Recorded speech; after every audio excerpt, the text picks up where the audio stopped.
Hello everyone, welcome back to the channel. In today's video, we're going to be going over the last 3 years of ownership of the Mustang. So, I guess let's get started. I purchased the car early 2017, completely stock. I initially went to look at a WRX, I think it was a 2017 WRX, and they turned me down for it. So we kept on looking and we ended up coming across this Mustang here. And I found it in CarMax. It had 7,200 miles on it. Needless to say, I drove it home that night, and I've had it coming on 3 years now. 2020, about in 2017. So let's see here. So I started, like I said, started early 2017.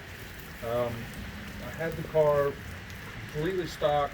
I believe I put an intake on it, not long after I'd gotten it.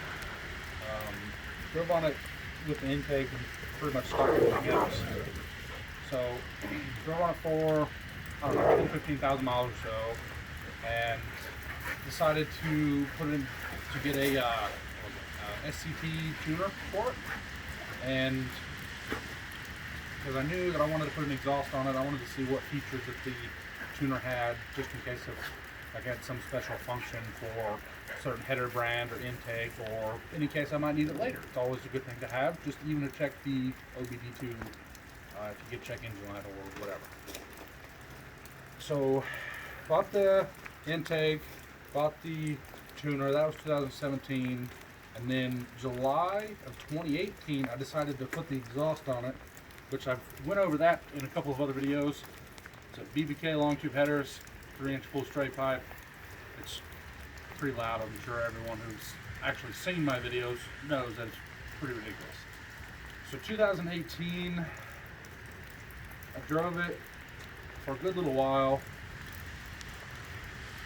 Let's see. And then December of 2018, I decided to put the supercharger on it. Drove it on there.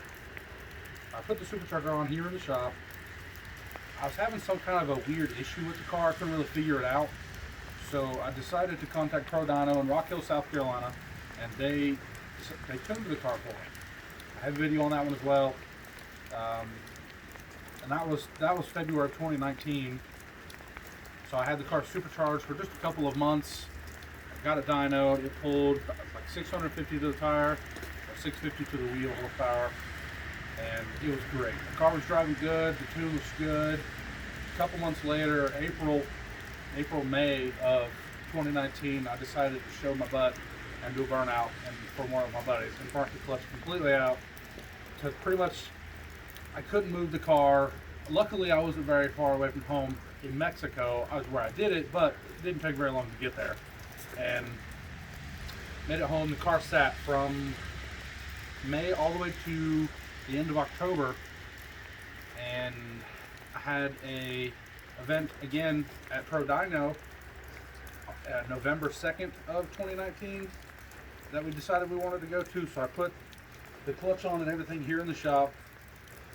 Like I said, that was a couple months after I had a supercharger, barely any mileage on it, but it just couldn't hold. Obviously the factory clutch could hold 400 or so, and then the blower, like I said, I pulled 650 to the tire, so that was just crazy that it was even able to hold up as long as it did. Now I don't have that issue.